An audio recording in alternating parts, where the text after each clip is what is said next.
माझ्या प्रिय बंधू भगिनींनो, देवानं सगळं काही निर्माण केल्यानंतर आदामाला आणि हव्वाला निर्माण केलं, तेव्हा तिकडे वचन लिहिलेलं आहे की आपली बाईला तो घेईल आणि आपल्या आई वडिलांना सोडून एकत्र राहतील. लिहिले की नाही? का सांगितलंय? कारण परमेश्वरानं आपल्याला कम्युनियन साठी निर्माण केलेलं आहे. To be union, to have union with one another. समजा एखादा गुन्हेगार आहे, मोठा गुन्हेगार, त्याला आपली सगळ्यात मोठी शिक्षा कुठली देतो आपण? फाशीची शिक्षा. त्यानंतरची दुसरी कुठली शिक्षा असते? जोरात बोला ना. उमर कैद, आयुष्यभर कैद. त्याला ते नाही म्हणत. अजून दुसरा कुठला आहे? जन्मठेप. पण अजून आजीवन कारावास. अजून काहीतरी त्याला एक शब्द वापरला जातो. म्हणजे ओके. माझ्या प्रिय बंधू भगिनींनो, फाशीची शिक्षा नंतर एक शिक्षा आहे, सॉलिटरी कन्फाइनमेंट. त्याला एकटंच एका छोट्याशा गुहेमध्ये ठेवलं जातं. तिथे कोणच जात नाही, त्याच्याबरोबर कोणी बोलायला नसतं. माझ्या प्रिय बंधू भगिनींनो, तुम्ही फक्त 1 महिना कोणाबरोबर न बोलता जगा. मी तुम्हाला सॅल्यूट मारतो. आपल्याशी होणार नाही ते. फाशीची शिक्षा नंतर ही शिक्षा सगळ्यात सॉलिटरी कन्फाइनमेंट गुन्हेगाराला दिली जाते. माझ्या प्रिय बंधू, तुम्ही जेव्हा 1 आठवडा तुमच्या नवऱ्याबरोबर, तुमच्या बायकोबरोबर तुम्ही बोलत नसाल, काय होतं आपल्यामध्ये? फक्त विचार करा. आपलं डोकं बिघडल्यासारखं वाटतं आपल्याला. आपल्याला सहन होत नाही. मग आपण काय करतो? रागावतो. and then we look for attention. घरामध्ये जर बायको जेवण बनवत असेल, ती आपटा टिपटा किचन मध्ये करेल. मग नवरा तुम्ही सांगेल कशाला आपटा आपटा करायला? तिला ते अटेन्शन पाहिजे. नवरा असेल तो दारू पिऊन येईल, दंगा करेल. कशाला दारू पितो? बायको सांगेल त्याला अटेन्शन पाहिजे. माझ्या प्रिय बंधूंनो, तुम्हाला कळतं मी काय बोलतो? माझ्या प्रिय बंधूंनो, आपण एकटे कधी जीवन जगू शकत नाही. कोरोनाच्या काळामध्ये अर्धी लोक मरण पावली, त्याला कारण हे होतं, आपल्याला सोशल डिस्टन्सिंग जमत नाही. म्हणून कधीही लक्षात ठेवायचं, माझ्या अंतःकरणात प्रेम आहे. त्या प्रेमानं मला परमेश्वरानं जोडलेलं आहे, माझ्या पत्नी बरोबर, माझ्या पती बरोबर. Praise the Lord. Hallelujah, hallelujah, hallelujah, hallelujah. म्हणून तुम्ही हा जो संसार आतापर्यंत टिकवून ठेवलेला आहे, त्याला कारण एकच आहे, कारण माझ्या अंतःकरणामध्ये देवाची प्रीती बसली आहे. जर त्या देवाच्या प्रीतीला मी धिक्कारलं तर मी देवाला धिक्कारलेलं आहे. आणि जेव्हा देव आपल्या दोघांमधून जातो, तेव्हा आपला शत्रू सैतान तिकडे काम करायला लागतो. हालेलुया. म्हणून तुम्ही ज्याच्या बरोबर लग्न केलेलं आहे, हा योगायोग नव्हता. हा योगायोग नव्हता की हाच कशाला माझ्या गळ्यात पडला, तीच कशाला माझ्या गळ्यात पडली. हा योगायोग नव्हता. हा परमेश्वरानं आयुष्यभरासाठी नेमून दिलेली एक योजना तुमच्या जीवनामध्ये पूर्ण झालेली आहे. तुम्ही विशेष देवाचे आभार मानायला पाहिजे की ही योजना माझ्या परमेश्वराची होती की मी ह्याच्या बरोबरच लग्न करावं. ती योजना तुमच्या जीवनात पूर्ण झाली आहे. का झालेलं आहे ते पण मी तुम्हाला सांगत आहे. कारण परमेश्वरानं तुम्हाला दोघांना एकत्र आणलं आणि ती देवाची योजना तुमच्यामध्ये पूर्ण झाली. कारण तुमच्या नवऱ्याला, तुमच्या बायकोला तुम्हीच वाचवू शकता, दुसरं कोणी वाचवू शकत नाही. हालेलुया. कोरिन्थीकरास पहिले पत्र अध्याय 7 वचन 13 पासून वाचा. आणि ज्या स्त्रीचा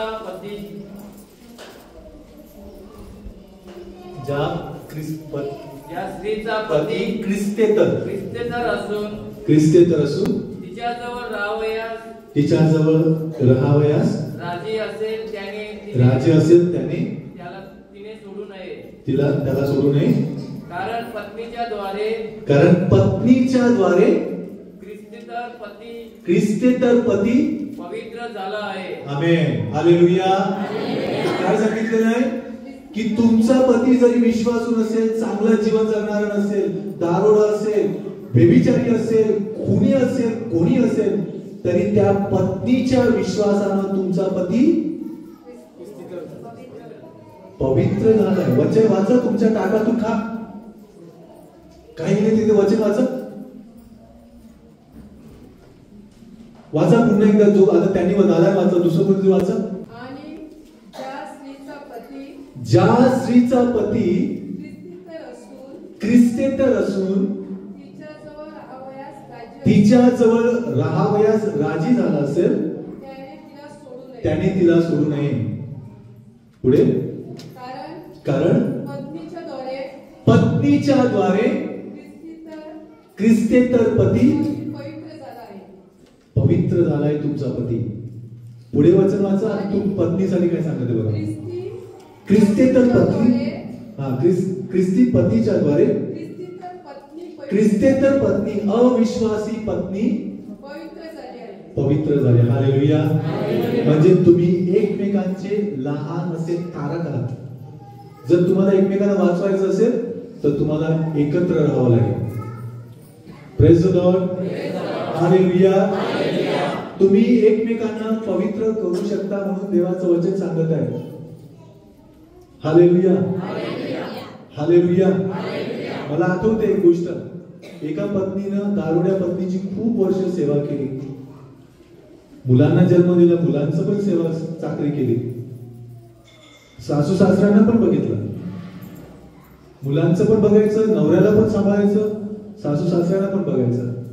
अशा या परिस्थितीमध्ये बायकोची एकच प्रार्थना होती, माझा संसार वाचव. आज तिचा पती दारू पित नाही.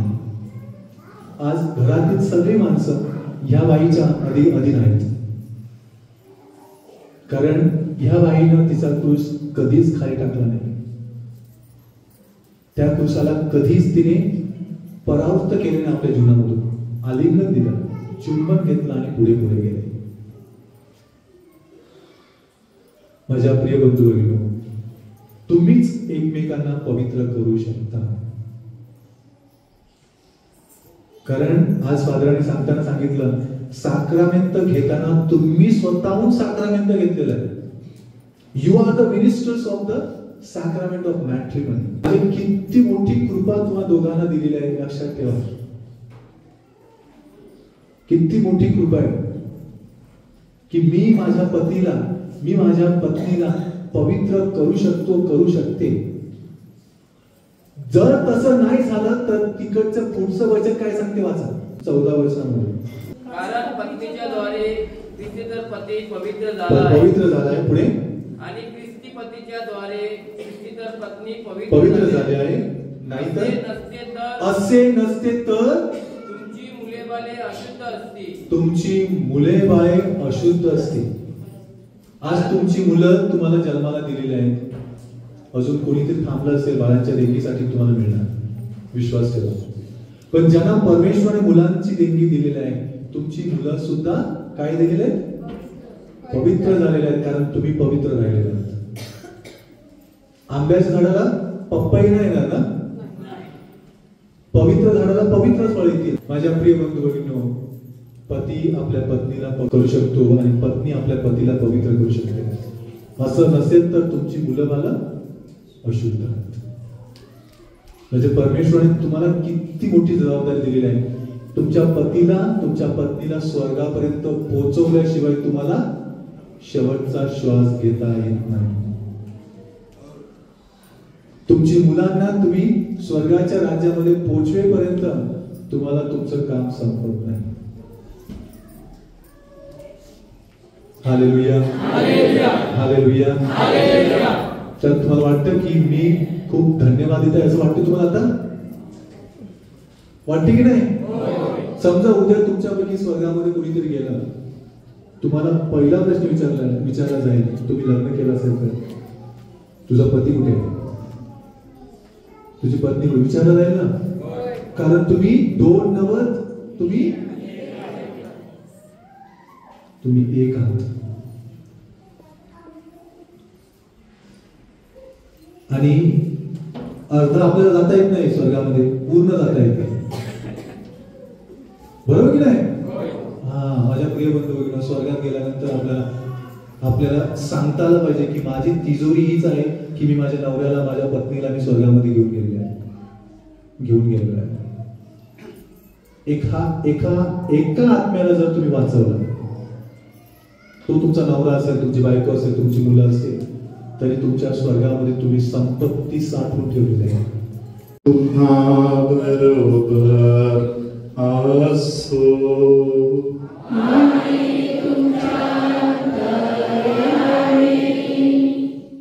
शरीरामध्ये प्रेशर भरपूर असल्यामुळे डोळ्यांना ताण लागत होते. अशा कोणाला तरी डोळे एकदम शांत झालेले अनुभव देवाने आता दिलेला आहे. मानेच्या खालच्या भागामध्ये असलेले त्रास अनेकांच्या दूर करून देत आहे. हाताच्या कोपऱ्याच्या वरच्या भागामध्ये काही भागामध्ये खूप दुखणे असे आहे, अशा अनेकांना प्रभूने सुटका दिली आहे. लेखवीच्या जागेच्या संबंधामध्ये निरनिराळ्या प्रकारच्या दुखणे, त्रास, काही अस्वस्थता, आजार असलेले अनेकांना प्रभू आता स्पर्श करत आहे. गुडघ्याच्या दुखणे असलेले अनेकांना प्रभूने स्पर्श केलेला आहे. अनेकांच्या डोकदुखी प्रभूने कायमचा बरे करून आशीर्वाद दिलेला आहे. एक वयस्कर बेहीन ताकदीने व्यवस्थित आहे, असा एक वयस्कर बेहीन दुःखामध्ये, निराशामध्ये सापडलेला आहे. त्या बहिणीला ईश्वर स्पर्श करत आहे. छातीच्या भागात असलेल्या काही दुखणे, त्रास प्रभू दूर करून देत आहे. मणक्याचा त्रास असलेल्या अनेकांना पवित्र आत्मा आता स्पर्श करत आहे. मणक्याच्या संबंधातील अनेकांचा त्रास प्रभू आता दूर करत आहे. कमरेच्या आसपासच्या, कमरेच्या वरच्या भागातील वगैरे मणक्याचा वर त्रास अनेकांचा प्रभू आता बरे करत आहे, बरे केलेला आहे. प्रार्थनामध्ये तुमच्या सोबत असलेल्या कुणाला तरी, नाहीतर वचन ऐकणारे लोकांमध्ये कोणतरी रेल्वे खात्यामध्ये तसेच आरोग्य खात्यामध्ये वगैरे फॉर्म भरलेला आहे. अशा काही लोकांना पवित्र आत्मा कामावरती तुमच्या भरती होण्याचा व्यवस्था करत आशीर्वाद देत आहे. पायावरती इन्फेक्शन होत आहे, इन्फेक्शन मुळे दुखणे भरपूर होत आहे, असे कोणाला तरी पवित्र आत्मा आता स्पर्श करत आहे. एकदम बेचैन होत आहे, अचानक एकदम बेचैन झाल्यासारखा होत आहे, अशा काही तरुण वयातील मुली, काही स्त्रिया यांना प्रभू आता स्पर्श करत आहे. तुम्ही त्या समस्या येशूला समर्पण करा. सर्वशक्तिमान परमेश्वर पिता, पुत्र, पवित्र आत्मा तुम्हा सर्वांना आशीर्वाद देवो. आमेन.